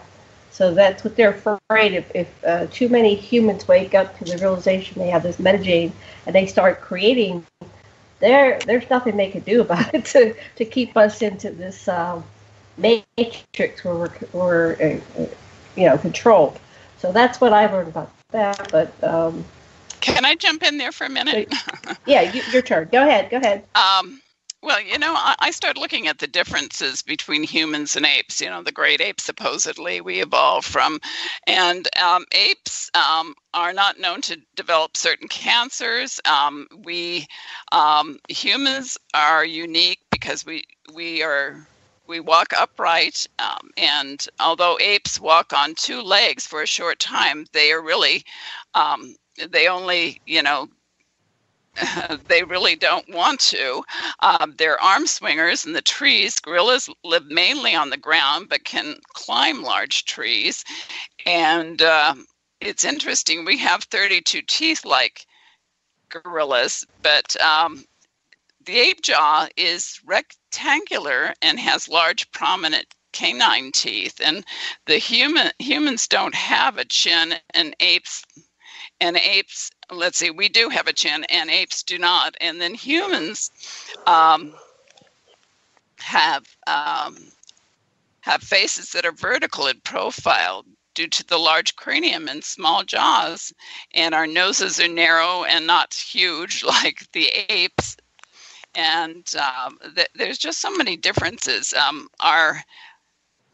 Let's see, all the different things. There's just a million different things that are different about humans and apes. And for example, there are many species of apes, yet they can't intermingle with each other and produce offspring. Yet humans come in many different colors, shapes, sizes, and ethnic backgrounds, and blood types, and we can mate with each other, which is really interesting, I think. And apes can't cry, they can't laugh, they can't express emotions like humans. And I don't think you'll ever see an ape on a TV talent show singing. That'll probably never happen. But there's just a lot of different things. Our genetics are totally different. So there's, let's see, there are 4 main ape species, and they have a number of chromosomes. With apes, they all have 24 pairs, and humans have 23 pairs of chromosomes. So that's kind of interesting. And to say, I've never bought that humans were even linked to apes. I think that's incredible to say that. I think that, like Sasha was saying, that we're more related to reptilians than anything. And it's kind of interesting that a lot of humans, I don't know if you know this, but you probably do, because you guys know everything about all this, but a lot of humans are born with tails. Did you know that? Yeah. And so where did that tail come from? Is it reptilian? Or yeah, eventually some of them fall off, and some of them have to be removed. Well, they cut them off. We've had clients, and they get regressed, and they go, and they're very upset. They go, I had a tail, and my parents cut it off. And they remember on the hypnosis that they had to removed.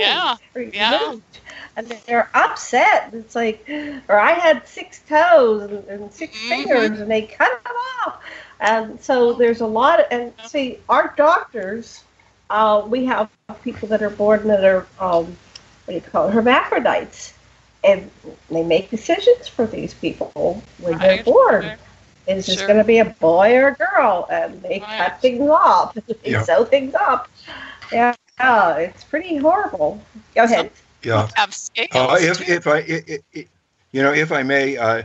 It's like the evidence that you cited is overwhelmingly, and it's quite consistent with what the latest anthropology is, that basically we've been forced by our academics to put things in a Darwinian perspective of a slow evolution building on what it's going to be. And we obviously, once you really examine the evidence, did not evolve from tarsiers and lemurs and apes. We were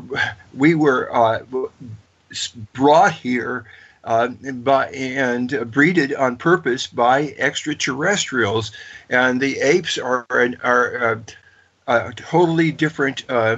We are somewhat similar, but we are certainly not. What happened is they took all these bones, like of Australopithecines, and they put them together as though they were humanoid. But when you really look at the bones separately, you see that we are absolutely nothing like them. And same with even Homo erectus, or Bigfoot's ancestor. He has totally flat feet. His hands come down to below his knees. Ours only come down to the thighs. The Anunnaki, so they tell us, deliberately took some genetics from Homo erectus, which was Bigfoot's ancestor, which is also a very intelligent species that's here on the planet, is still here for that matter, and as part of adapting us to Earth. So just forget about macroevolution. Yeah, you have microevolution. Things get bigger horns or littler horns or this or that or the other thing. But that's different than a whole genera like we have. We are seated here. That seems overwhelmingly the case. Yep, that's the case. Kevin, what would you like to add? There's something actually I wanted to add. There's something, Janet, there was something you had said about 10 minutes ago about manifesting, about people who have learned how to manifest. I have a very interesting story that I wanted to share with you of the friend who I stayed with when I was at Ozark, because she has all this crazy things happen at her place, okay? And she had an incident take place 2 days before I went to visit her. And it has a story to do with this CD that she listens to in her car. Okay, this CD is like, it's one of those promotional CDs that they throw into like a beer case, back in the 90s, of like, it was like some kind of retro dance music. Okay? And she had this one CD which she listened to all the time in her car. It's completely scratched up. It's like completely, really scratched up. It's a bad case. Anyway, she accidentally broke the CD, right? And then 3 days later, she was going through her CD case. She found a brand new one that she never had before. Ooh. Brand new. We're talking about a 1990s promotional CD from like an obscure one that you can't get anywhere. She found another one, brand new, in her face. Goodness. Talk about manifestation. She has no idea. So she's a major manifester. Well, we have things like that happen here in Hawaii. We always go, well, the Menahonis did that, right? They bring things and they take things away and they bring it. But it might be people, manifesting, especially in light with where we are in the, alignment with the galactic core. We're from the Kali Yuga to the Sakta Yuga. So we're accelerating and changing. So that'll bring us back to Betsey and all the books she's written. And what else? Yeah, your turn. What would you like to say? Oh, is it back to me again? Yeah. Okay. Well, I believe right now that many of us were Atlanteans, and we've come back to get it right and stop destroying the Earth. But I don't think we have really learned our lesson about destroying the Earth.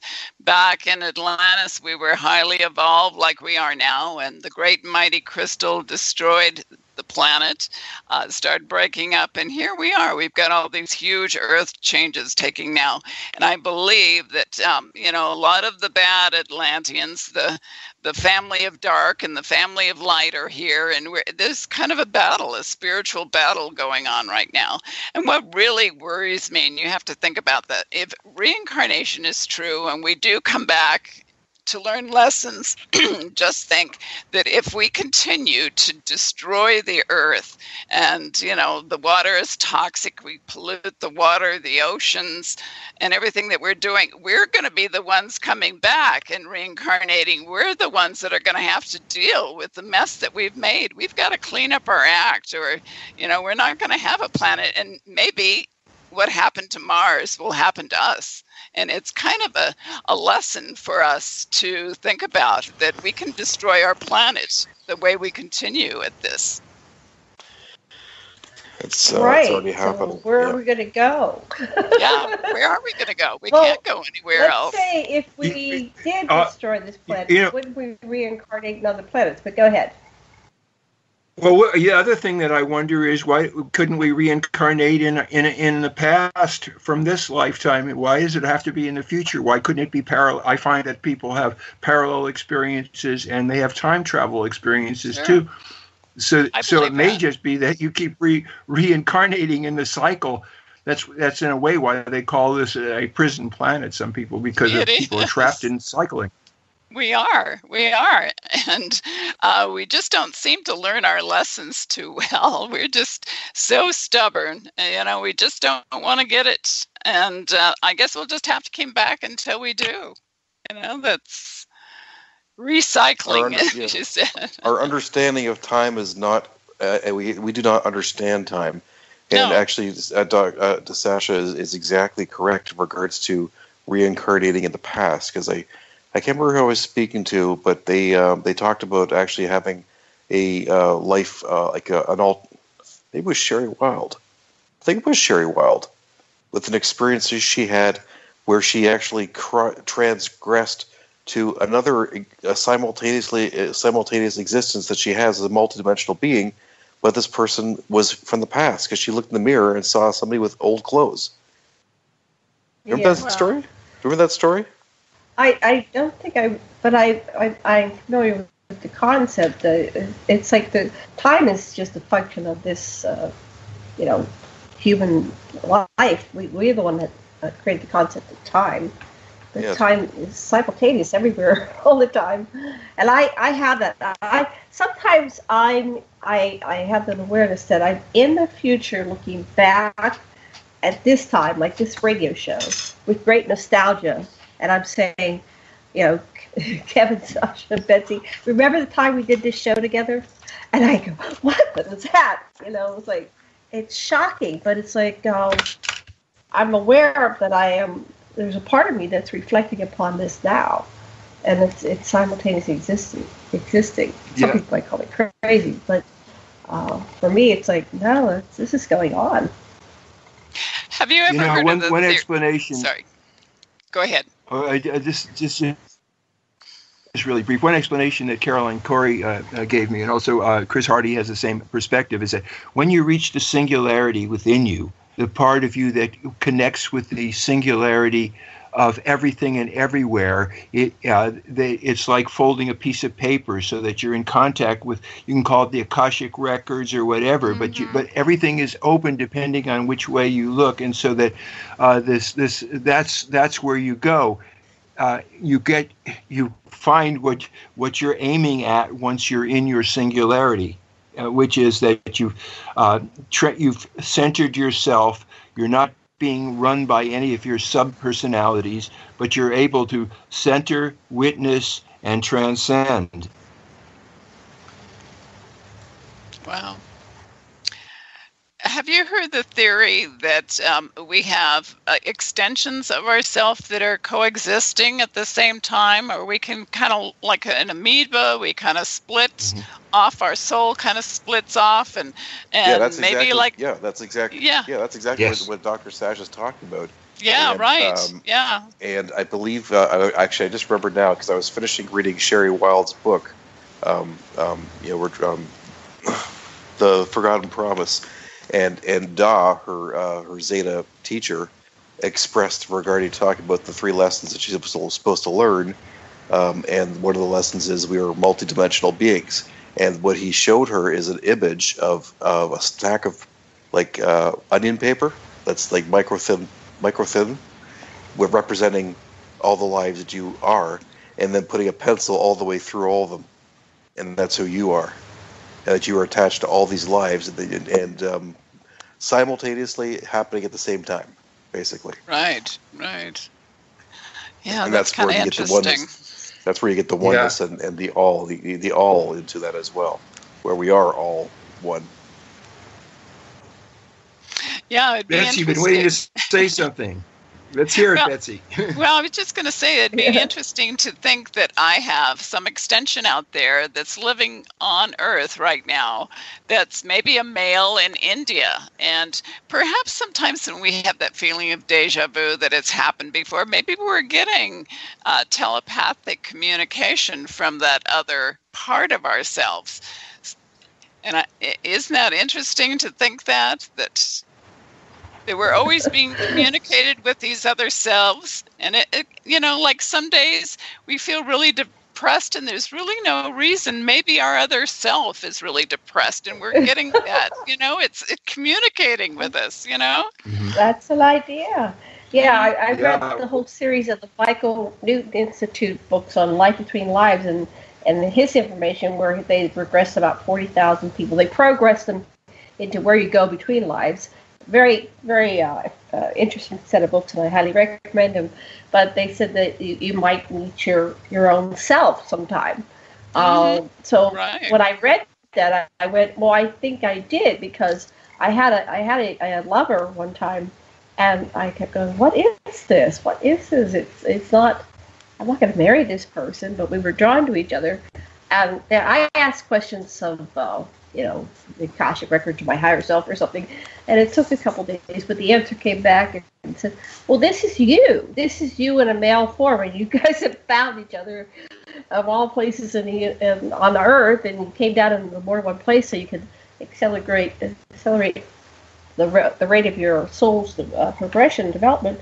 And I went, well, that's the only thing that kind of makes sense because, it was just a year-long relationship, and then we were complete. Whatever we needed to do, we needed to reconnect with each other. So and then I read it in that book. I went, wow, maybe that's what happened. So maybe you'll meet your other self somewhere, in the store or something. Yeah. You never know. One of the interesting things, I think it was Penny Bradley was saying, is she has these multiple selves, and one of them was turned into a cyborg, which was just flying freight. It was a Vimana just flying freight around, and she said, sometimes I put my consciousness there, but most of the time it's just on automatic. It's one of my cloned bodies. But she actually can, have these different experiences pretty much at will. Was it Penny, honey? I think it was Penny. That she has a. They have a bunch of clones apparently. The Secret Space Program. You have your primary self, which has all your experiences as a soul. It's got your full memory, so it's like Beethoven, right? So it's got the talents. And one time, people when they're taken.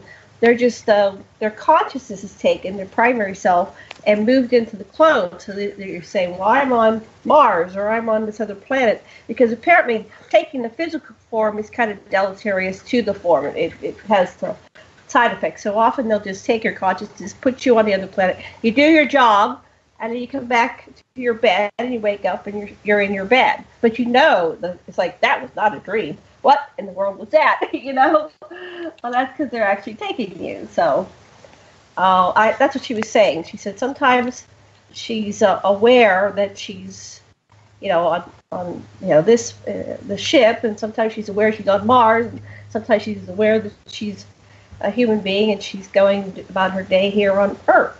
So maybe that's what's going on. Some kind of variation of that. But I don't know if it's technology based or just what our soul does anyway. It's really hard to make that determination. Somebody else, take the talking stick. Who wants to elaborate on that or go in a different direction? Well, can I tell you the books that I have? And I see we've only got about 10 more minutes. So yes, I've got the new one, which is Deja-vu, which just came out this past month. Mystic Revelations, the Prophecy of Numbers, since I'm into numerology. And then there's Ancient Serpent Gods, which we were just talking about. Mystic Revelations of 7, Prophecies 2016 and beyond, Mystic Revelations of 13. A lot of interesting things about the number 13. Earth Energy, Return to Ancient Wisdom, Communicating with the Other Side. Never Can Say Goodbye, and Angels, Aliens, and Prophecy, which has my own experiences, UFO experiences, and perhaps an encounter. Wow. So do you do anything else besides write? You got all these books done. Well, yeah, I do. Yeah, I do a lot of other things. What was your own encounter? You really dropped that one. What was the encounter? Yeah. Oh, okay. The first one was when I was 8 months old. My parents and I were on a country road up in northern Idaho, and it was late at night, and they hadn't seen a car or anything on the road for miles. It was kind of a strange night, and all of a sudden there was this horrendous roar that shook the car. It was like a hand came down and shook the car. I mean, they thought a plane was going to crash on them. It was so frightening.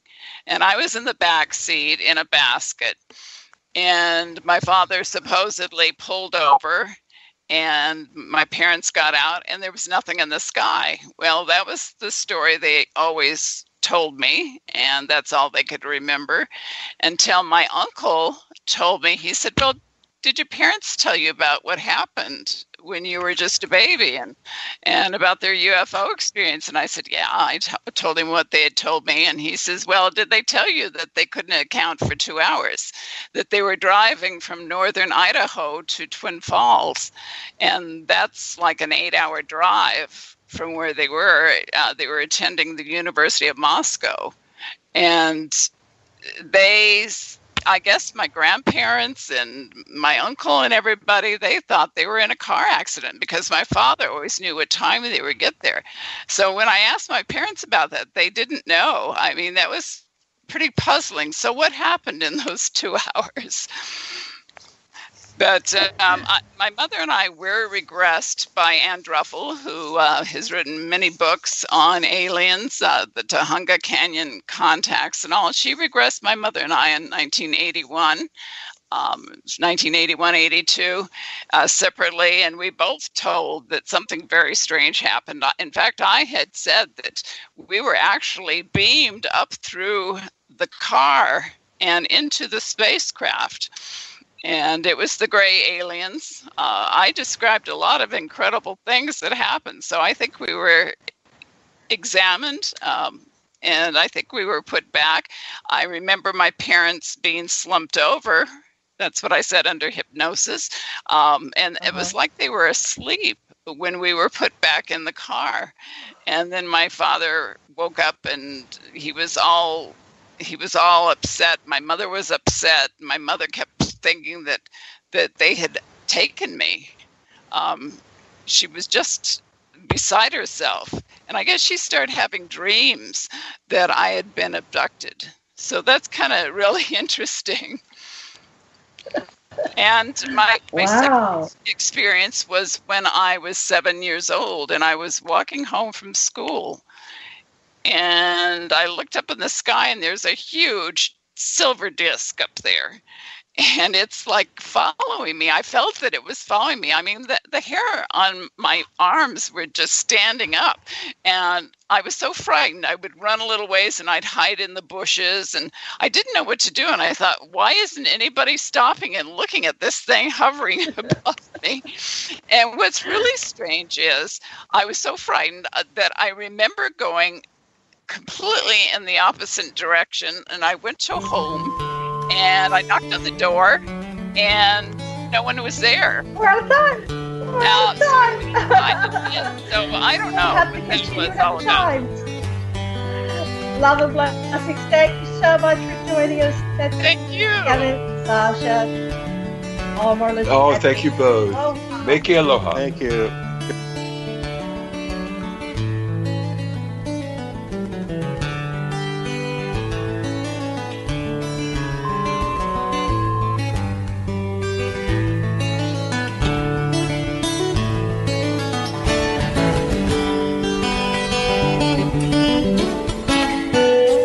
Revolution Radio at freedomslips.com, and we'll be right back after this message.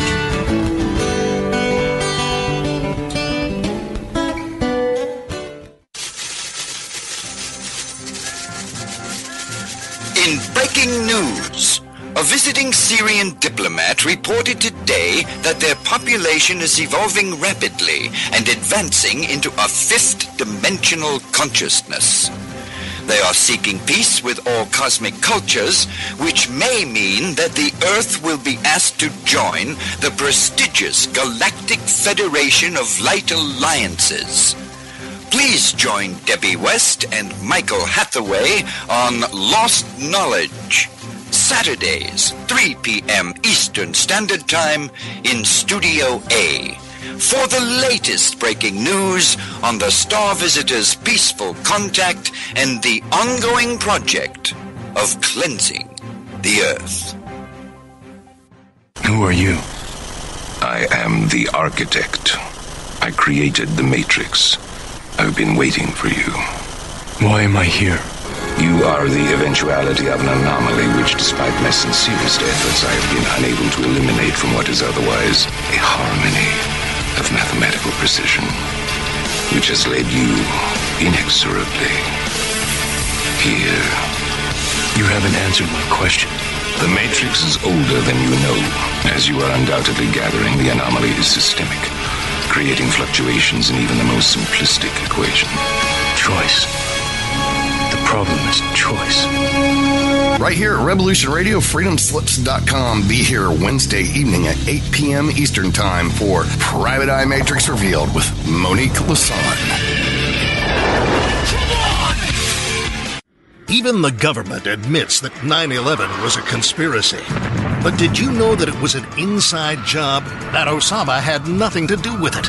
That the Twin Towers were blown apart by a sophisticated arrangement of mini or micro nukes? That Building 7 collapsed 7 hours later because